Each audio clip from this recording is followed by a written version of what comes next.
अमन राधिका की अनोखा प्रेम कहानी नाम सुन के क्या लगता है आपको? प्यार का एहसास क्या होता है? तो चलिए आज हम आपको बताते हैं प्यार का एहसास का मतलब क्या होता है।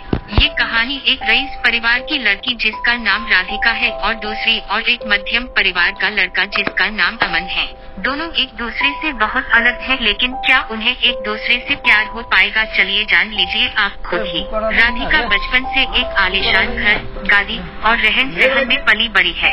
वहीं अमन बचपन से अपने परिवार को संघर्ष करता देख बड़े होते होते उससे अपने जिम्मेदारी का एहसास होने लगा। ज्यादा पैसे न होने के कारण से वो ज्यादा पढ़ लिख न सका। वहीं दूसरी और सब कुछ होने के बाद भी राधिका को पढ़ने लिखने का मन न होने के कारण पढ़ न सकी। वक्त के साथ साथ दोनों बड़े हुए अपने अपने रहन सहन से। एक और अमन एक छोटे से कार कंपनी में काम करने लगा।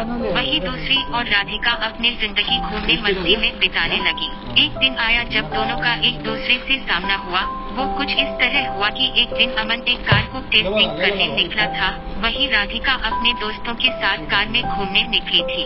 थोड़ी दूर जाके राधिका की गाड़ी खराब हो गई और उसी वक्त अमन ने देखा कि कोई बाहर लिफ्ट मांगते हाथ दिखा रहा है। अमन गाड़ी साइड में कर उतर के राधिका की ओर गया। फिर क्या राधिका उससे देख पूछने लगी, क्या आप हमें थोड़ी दूर तक छोड़ सकते हैं? अमन उसकी बातों को सुन के चुपचाप गाड़ी की ओर गया और गाड़ी चेक करने लगा। ये देख राधिका को अच्छा नहीं लगा कि वो किसी से पूछ रही है और अमन जवाब नहीं दे रहा। अमन कुछ देर बाद बिना किसी से कुछ कहे चले जाता है।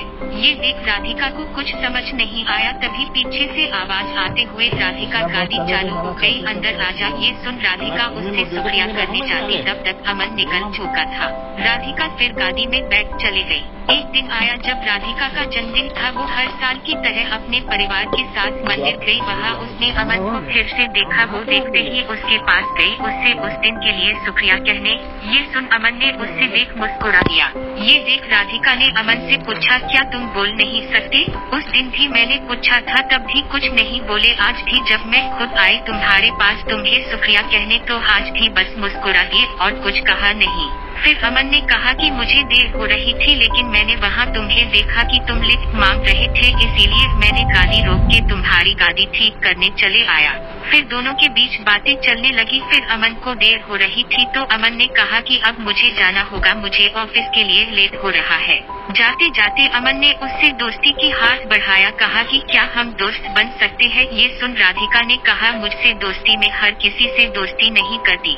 ये सुन अमन ने हंसते हुए कहा, चलो ठीक है, कोई नहीं बताएगा कि दोस्ती करते हो या नहीं। ये बोल के वो चल दिया और बाहर राधिका भी अपने घर की ओर निकल पड़ी। कुछ दिनों बाद राधिका और अमन एक मॉल में मिलते हैं। अमन देख राधिका से पूछा, तुम यहाँ कैसे? राधिका देखते हुए, बस यूं ही घूमने के लिए आई हो, तुम्हारा आज ऑफिस नहीं है जो यहाँ आए हुए हो? अमन ने कहा, आज बस जल्दी काम खत्म हो गया था तो सोचा थोड़ा घूम लो। फिर दोनों एक कैफे में गए और बातें करने लगे। राधिका ने अमन से कहा, अपने बारे में बताओगे कुछ? अमन हंसते हुए कहने लगा, मैं क्या बताऊं अपने बारे में? मेरा तो बस एक साधा जिंदगी है, जहां रोज सुबह ऑफिस जाता हूं और शाम को घर जाके घर का कुछ काम कर लेता हूं, बस फिर खा के सो जाना, फिर वही सुबह फिर से। फिर अमन ने पूछा, आप क्या करते हो? ये सुन राधिका हंसने लगी और कहा, याश मुझे कुछ करने की जरूरत ही नहीं पड़ती, सब बिना कुछ किए ही मिल जाता है, तो क्यों करूँगी मैं कुछ? फिर अमन ने कहा, अच्छा है, फिर तो हम बहुत अलग हुए। ये सुन राधिका ने कहा, हाँ अलग तो हुए हम, फिर भी तुम्हारे साथ बैठी हूँ यहाँ। फिर अमन ने कहा, बैठी हो मतलब हम अलग है तो सिर्फ रहन सहन से, बाकी हम दोनों एक ही है। अगर तुम दिल से किसी के बारे में सोचोगे तो तुम्हें कोई अलग नजर नहीं आएगा। ये सुन राधिका ने कहा, ये दिल कुछ नहीं होता है। अमन सुन के मुस्कुराने लगा और कहा, ठीक है जैसा तुम बोलो। फिर हर कुछ दिनों में दोनों मिलते रहते, बातें करते और अपने घर चले जाते। धीरे धीरे दोनों में बातें बढ़ने लगी और दोनों रोज मिलने लगे। अमन ऑफिस से निकल के मॉल चले जाता और वहाँ राधिका उसका इंतजार करती रहती। फिर एक दिन राधिका ने कहा कि मुझे एक पूरा दिन तुम्हारे साथ रहना है, देखना है कि क्या करते हो तुम पूरा दिन।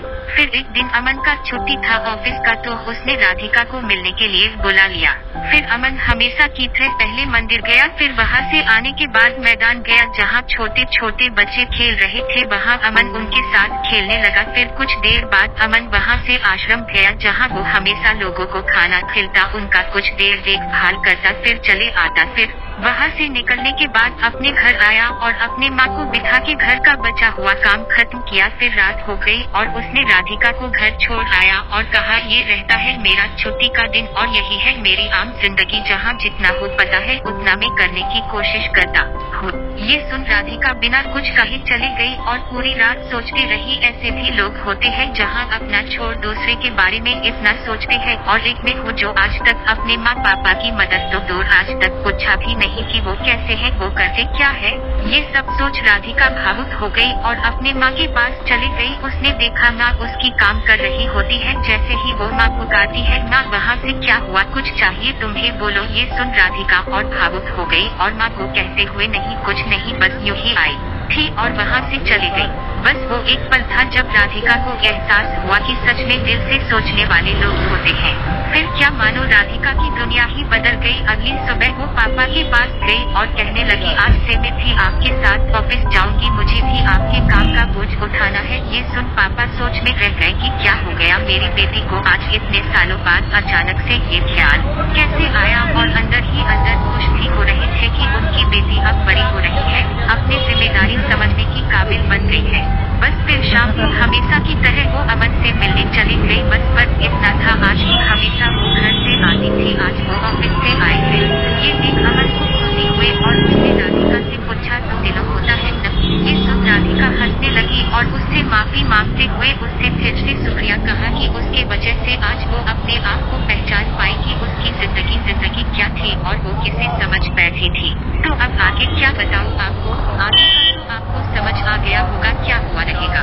हर कहानी की तरह दोनों को अंत में एक दूसरे से प्यार हो गया और दोनों एक दूसरे के साथ रहने लगे। अमन को एक साथी की जरूरत थी जो उसे समझे, प्यार करे और राधिका को सच्चाई की एक जिम्मेदारी की जरूरत थी जो उसे अमन ने दिखा दिया। जाते जाते मैं आपको एक बात बताना ही भूल गया, दोनों एक दूसरे से मिले, बातें की, घूमे, रहे एक दूसरे एक साथ, लेकिन अभी तक दोनों ने एक दूसरे से अपना नाम नहीं पूछा। न अमन ने कभी पूछा कि आपका नाम क्या है और न ही राधिका ने अमन से कभी उसका नाम पूछा। तो इस कहानी का अर्थ यही था कि किसी की पहचान जानना या पूछना जरूरी नहीं, जरूरी बस यह है कि आप बिना जाने कितना उस पर यकीन करते हो और उसकी मदद करते हो। राधिका एक ऐसी लड़की थी जिसे हमेशा से घूमना, मस्ती करना, ये सब में अच्छा लगता और अमन एक ऐसा लड़का था जिसे हमेशा से उसकी जिम्मेदारी उसे पकड़ी रहती। दोनों एक दूसरे से काफी अलग थे लेकिन अंत वही एक दूसरे के लिए बन गए। तो प्यार कभी भी और किसी से भी हो जाता है, आपको ना उसके लिए अपनी जिम्मेदारी से भटकना है और ना ही उसके लिए कुर्बानी देनी है। अगर वीडियो पसंद हो तो चैनल को सब्सक्राइब करें।